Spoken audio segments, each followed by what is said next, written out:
Break के बाद कार्यक्रम में एक बार फिर से आपका स्वागत है। ब्रेक से पहले हम चर्चा कर रहे थे राजस्थान के जंगलों में छाए जंगल राज की। आखिर तस्वीर बदल गई है, पूरे जंगलों के हालात बहुत बुरे हैं।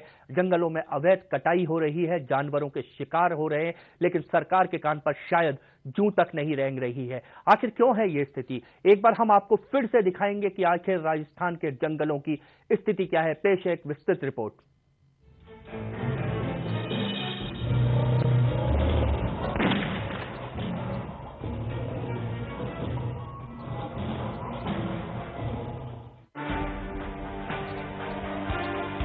बेहाल है जंगल, खतरे में है जंगल का राजा। टाइगर और पैंथर की नहीं हो पा रही है रक्षा, क्योंकि ये है बीना का जंगल राज। राजस्थान के जंगलों में अब टाइगर और पैंथर सुरक्षित नहीं है। जहां एक ओर इन दुर्लभ जानवरों की सुरक्षा और संरक्षण के बारे में सरकार की तरफ से तमाम दावे किए जाते हैं, वहीं दूसरी ओर वास्तविक हालात सरकार के तमाम दावों की धज्जियां उड़ाते हुए नजर आते हैं। चाहे रणथंभौर की बात करें या सरिस्का की, और चाहे प्रतापगढ़ के जंगलों की, वन्य जीवों के अस्तित्व पर संकट लगातार बढ़ता ही जा रहा है। प्रतापगढ़ में तेंदुओं के निवास की जगहों को उजाड़कर बस्तियां बनाई जा रही हैं। 2004-2005 में सरिस्का के अंदर लगभग 44 बाघ थे, लेकिन अब स्थिति शून्य में होती जा रही है। ऐसे ही हालात रणथंभौर के भी हैं। रणथंभौर में भी अब केवल 2 बाघ और 3 बाघिन ही बचे हैं और वन्य जीव तस्कर खुलेआम तस्करी कर रहे हैं। वास्तविकता में अगर देखा जाए तो इन सब की जिम्मेदारी संबंधित मंत्री की ही होती है, लेकिन संबंधित मंत्री पर इसका कोई भी असर नहीं हो रहा है, क्योंकि वन मंत्री को अपनी हाई प्रोफाइल लाइफस्टाइल से ही फुर्सत नहीं मिल पा रही है, और अगर फुर्सत मिल भी रही है तो वे जंगल में अपना राज चला रही हैं, जिसके कारण दुर्लभतम वन्य जीवों के अस्तित्व पर भी सवाल खड़े होने लगे हैं। विदेशों से आने वाले पर्यटकों के सामने भी राजस्थान की किरकिरी हो रही है। 1 साल पहले की अगर बात करें तो एक बाघ को जहर देकर मार दिया गया था, लेकिन आज तक वास्तविक कारणों का पता नहीं चल पाया है। होटल माफिया भी लगातार नियमों की अवहेलना कर रहे हैं, लेकिन मंत्री के कानों पर जूं भी नहीं रेंग रही है। ऐसे हालातों में अब वन मंत्री की मंशा पर भी सवाल खड़ा होने लगा है कि आखिर वे क्यों वन्य जीवों के अस्तित्व की रक्षा नहीं कर पा रही हैं।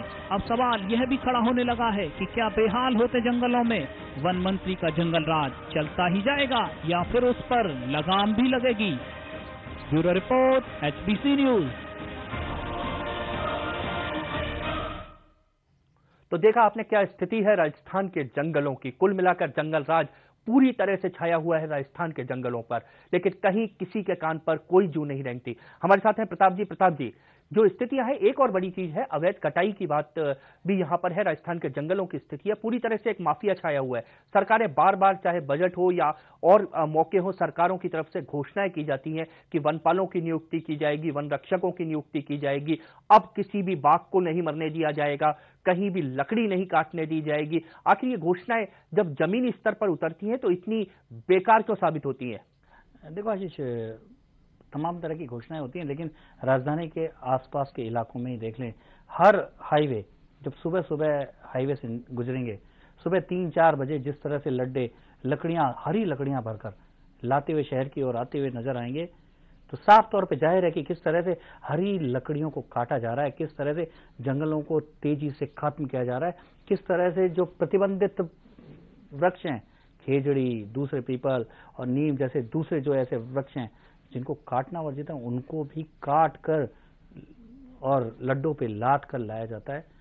तमाम तरह की पुलिस होती है, लेकिन कोई पूछने वाला नहीं होता है।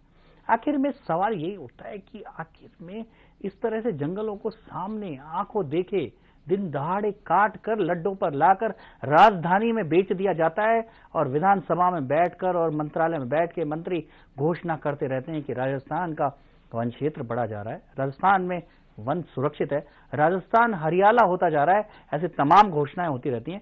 शर्म आती है आखिर में कि किस तरह से मंत्री, किस तरह से अधिकारी इस तरह से घोषणा कर पाते हैं। क्यों नहीं पकड़े जाते ये वनों के तस्कर, लकड़ियों के तस्कर? क्यों नहीं होती उनके खिलाफ कार्रवाई? क्यों नहीं जंगल के जानवरों का शिकार करने वालों को सींगों के पीछे डाल दिया जाता? क्यों नहीं अतिक्रमण करने वाले, जंगल की जमीन को अतिक्रमण करने वाले लोगों के खिलाफ कार्रवाई होती, क्यों नहीं उनको जेलों के पीछे डाल दिया जाता। कुल मिलाकर आशीष वही बात आती है, आखिर में राजनीतिक इच्छा शक्ति, राजनीतिक पहुंच और मंत्री का ढीला ढालापन, मंत्री की शय और सरकार की शय, यही ऐसे कारण नजर आते हैं कि जंगलों के सामने सवाल खड़ा होता है। लेकिन सवाल सबसे बड़ा ये है कि क्या ऐसे ही होता रहेगा राजस्थान में? क्या हम पूरी तरह से रेतीले मैदान में बदल जाएंगे, या दिखाने के लिए हमारे पास हरियाली बचेगी? क्या हमारी आने वाली पीढ़ियां जंगलों के लिए, क्या उनको विदेशों की सैर करनी पड़ेगी? क्या जंगलों को देखने के लिए क्या दूसरे राज्यों में जाना पड़ेगा? क्या शेर और चीते जो कि राजस्थान में बहुतायत मिलते थे, क्या उनको केवल पिक्चरों में ही देख पाएंगे? ये बड़ा सवाल है। महताब जी हमारे साथ, मैं आपको इसलिए रोकना चाहूंगा कि हमारे साथ अब जुड़ चुके हैं पूर्व वन मंत्री लक्ष्मी नारायण दवे, हमारे साथ जुड़ चुके हैं। दवे साहब, जो स्थितियां राजस्थान के जंगलों की है, कुल मिलाकर जंगल कट रहे हैं, जानवर सुरक्षित नहीं है, ऐसी स्थितियां पूरे प्रदेश में कमोबेश यही स्थितियां इस समय है। क्या लगता है कि आखिर जो स्थितियां हैं उनके लिए सीधी जिम्मेदारी क्यों नहीं तय हो रही और क्यों नहीं रुक रही है ये स्थितियां? ये राज्य सरकार की उनका उत्तरदायित्व है, उन्हें अपने उस उत्तरदायित्व को निभाना चाहिए। राजस्थान में पिछले 4 वर्षों में जिस तरह से वनों की कटाई हो रही है, वनों के प्रति जो प्लांटेशन किया जा रहा है उनका कोई संरक्षण नहीं किया जा रहा, उनकी देखभाल नहीं की जा रही है, और जिस तरह से वन्य जीव जंतुओं के शिकार हो रहे हैं और शिकारी पकड़े नहीं जा रहे हैं, इस राजस्थान की जैसी भौगोलिक परिस्थिति पिछले राजस्थान जो वनों की दृष्टि से वैसे भी पिछड़ा हुआ है, और अब जिस तरह से कटाई पिछले 4 वर्षों में वनों की कटाई हो रही है, इसकी सुरक्षा के लिए राज्य सरकार की तरफ से उपाय नहीं किए जा रहे हैं। ये बहुत ही गंभीर विषय है जिसको राजस्थान सरकार को इस पे ध्यान देना चाहिए। और जीव जंतुओं की जिस तरह से हत्या हो रही है वन क्षेत्र के अंदर, उस पे राज्य सरकार की ये जिम्मेदारी बनती है, और उन्हें इसके बारे में विशेषकर वन जीव जंतुओं के, शेरों के, टाइगर्स के और अन्य जीव जंतुओं का शिकार हो रहा है, जो शिकारी हैं वो पकड़े नहीं जा रहे हैं, उनको किसी तरह से दंडित नहीं किया जा रहा है। दवे साहब, आप वन मंत्री रहे हैं, तो क्या लगता है कि वन मंत्री को क्या करना चाहिए? कितनी जिम्मेदारी है इन सब हालातों के पीछे वन मंत्री की? निश्चित रूप से वन मंत्री को अपने उत्तरदायित्व को निभाना चाहिए। वनों की जिस तरह से कटाई हो रही है, कानून के अनुसार उन्हें इसको रोकने का प्रयास करना चाहिए। वैसे भी राजस्थान में वन की दृष्टि से राजस्थान पिछड़ा प्रदेश है, और राजस्थान में भारत सरकार को भी राजस्थान को विशेष वनों के प्लांटेशन के लिए विशेष पैकेज दिया जाना चाहिए। राज्य सरकार को इसके बारे में गंभीरता से विचार किया जाना। दवे साहब, क्या आपको लगता है कि बीना काक अपनी जिम्मेदारी पूरी नहीं कर पा रही है? निश्चित रूप से राज्य सरकार के मंत्री हैं, उन्हें अपने उत्तरदायित्व का बिल्कुल ही ध्यान नहीं दे रहे हैं। ये चिंता का विषय है। ये पूरे जिस तरह से पर्यावरण प्रदूषित हो रहा है, जिस तरह से वनों की कटाई हो रही है, तो ये मंत्री के नाते उनका कर्तव्य बनता है निश्चित रूप से इन्हें ध्यान दिया जाना। ऐसा क्यों लगता है कि इतनी एक्टिव मंत्री होने के बावजूद आपको क्यों लगता है कि बीना काक जो है वन मंत्रालय की ओर और जंगलों की ओर ध्यान नहीं दे पा रही? ये हर मंत्री को जिनका विभाग है उन्हें अपने उत्तरदायित्व का निर्वहन करना है। क्या लगता है क्यों, क्या उनका इंटरेस्ट का सब्जेक्ट नहीं है, या और कोई राजनीतिक कारण है, या अतिक्रमणकारियों का दबाव है, या शिकारियों का दबाव है? क्या लगता है आपको? पिछले 4 साल में जिस तरह से वन क्षेत्र के अंदर अतिक्रमण हो रहे हैं, वनों की कटाई हो रही है, जो वन्य जीव जंतुओं की हत्या हो रही है, शिकार हो रहे हैं, उसके बारे में निश्चित रूप से ध्यान नहीं दिया जा रहा है। ये चिंता का विषय है। धन्यवाद दवे साहब। तो कुल मिलाकर आशीष, दवे साहब जो कि खुद वन मंत्री रहे हैं, उनके टाइम पे ही टाइगरों की हत्याओं का मामला उठा था, और बहुत अंतर्राष्ट्रीय स्तर पे इनको जवाब देते देते बहुत मुश्किलें आई थी, और खुद मनमोहन सिंह को कदम उठाने पड़े थे। टास्क फोर्स बनी थी, और उसमें तमाम जवाब देते देते इनके भी पसीने आ गए थे।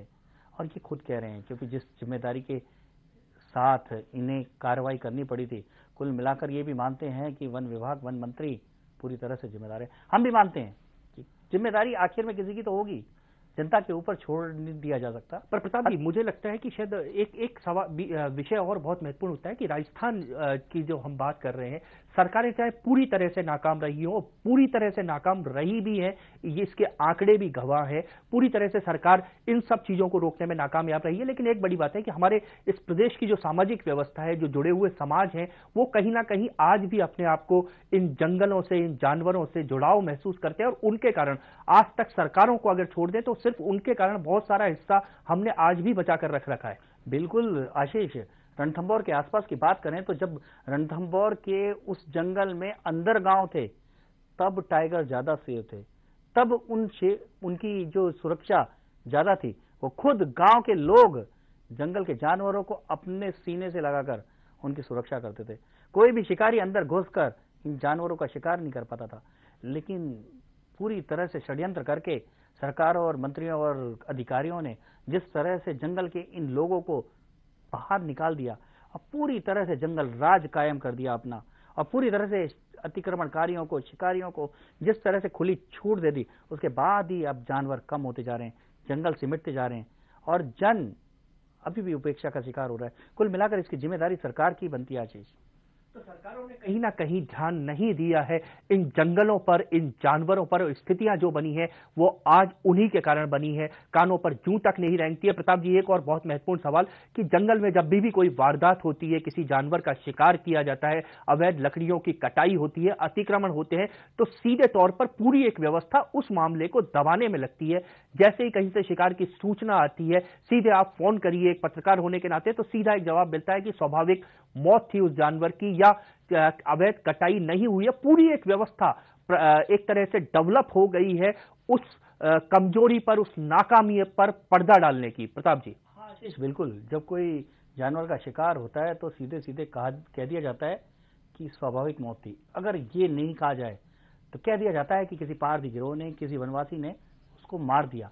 लेकिन इस बात की उसके लिए उसको सबूत के तौर पर पकड़ भी लिया जाता है, जिससे असली शिकारी वो बच जाएं। असली शिकारी कौन है? पारधी आज भी गरीब है, पारधी को आज भी 100 रुपए मिलकर वो शिकार करता है और उसे 100 रुपए मिलते हैं। लेकिन असलियत में वो शिकार का कौन लाभ लेता है, उसकी तह तक न सरकार पहुंचती, न पुलिस पहुंचती, और मंत्री को तो कतई चिंता नहीं है कि तह तक पहुंचकर उनको समूल नष्ट कर दिया जाए। कुल मिलाकर ये व्यवस्था इसीलिए बनी हुई है। असली जो गुनहगार हैं वो आज भी खुले में घूम रहे हैं, असली जो गुनहगार हैं उन्हें आज भी राजनीतिक शय है, असली जो गुनहगार हैं आज भी खुले में शिकार करवा रहे हैं और गरीब शिकारियों को पकड़वा कर वो मौज कर रहे हैं। कुल मिलाकर यही हालत जंगल में अतिक्रमणकारियों की है। अतिक्रमणकारी खुले में घूम रहा है, पकड़ लिया जाता है गांव वालों को अतिक्रमणकारी कहकर उनको बेदखल कर दिया जाता है। लेकिन बड़े बड़े होटल बनाने वालों को खुला छोड़ दिया जाता है और मंत्री जाकर आराम करते हैं, अपने लोगों को आराम करवाते हैं, इसलिए उनको पूरी तरह से छूट मिल जाती है।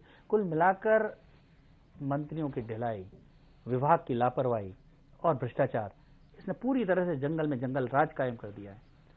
प्रताप जी, स्थिति सिर्फ अगर बाघों को छोड़कर बाकी हम बात करें जो संरक्षित वन्य जीव हैं पूरे प्रदेश का, जो अगर हम हर हिस्से की बात करें तो हर हिस्से की स्थितियां लगभग एक सी है, जहां पर जानवर सुरक्षित है ना जंगल सुरक्षित है। प्रताप जी, देखो आशीष, अभी राज्य सरकार ने घोषणा की कि उन्होंने वन क्षेत्र भी बनाया, कुछ क्षेत्र को अभयारण्य और कुछ क्षेत्र को सुरक्षित वन क्षेत्र भी घोषित किया। लेकिन राज्य सरकार से यदि पूछा जाए कि जो दशकों से सुरक्षित वन क्षेत्र हैं उनके क्या हालात हैं, उनकी वास्तविक स्थिति क्या है, उसमें कितने जानवर रह गए, तो पता लगेगा कि जानवरों के नाम पे चूहे बिल्ली के अलावा वहां कुछ नहीं बचा है। सब कुछ मारकर शिकारी ले गए हैं। केवल जंगलों के नाम पर ठूठ खड़े रह गए हैं, जंगलों के नाम पर घास रह गई है और उन घास पे भी कुछ खास लोगों के, प्रभावशाली लोगों के राजनीतिक शय के चलते अतिक्रमण हो गए। कुल मिलाकर जंगल एक और तो सिमटता जा रहा है, दबाव बनाकर तमाम दावे किए जा रहे हैं, लेकिन निश्चित तौर पे सरकार जो दावे कर रही है उससे बिल्कुल उलट हालात राजस्थान में होते जा रहे हैं।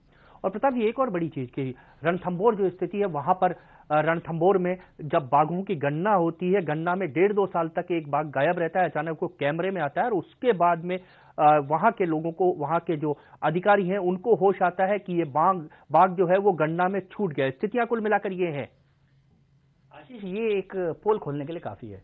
आखिर में तो उसे तमाम तरह के सवाल उठे कि क्या गणना गलत हुई, या जब बाघ गायब हुआ तो उसकी कोई चिंता नहीं हुई। तो कुल मिलाकर 1 साल तक सोता रहा विभाग, मंत्री को चिंता नहीं हुई? कहाँ आपने गिने चुने बाग भी कहाँ चले गए? मंत्री को इस बात की भी चिंता नहीं है कि क्या गिनती सही हो रही है, क्या 44 बताए जा रहे हैं तो 44 हैं क्या रणथंभौर में? इसको गिनने की भी फुर्सत किसी को नहीं है। कुल मिलाकर गिनो चिनो बाग रह गए हैं, उजड़ता जा रहा है सारा का सारा चमन। फिर भी बिल्कुल लापरवाह है ये पूरी तरह से सरकार। चमन पूरी तरह से उजड़ रहा है, लेकिन माली जो हैं जिनके ऊपर जिम्मेदारी थी इस चमन को पानी देने की, वो पूरी तरह से बेखबर है, बेफिक्र है, वो संभाल नहीं रहे हैं इन जंगलों को। कार्यक्रम में चर्चा जारी रखेंगे। आगे बढ़ने से पहले लेते हैं एक छोटा सा ब्रेक।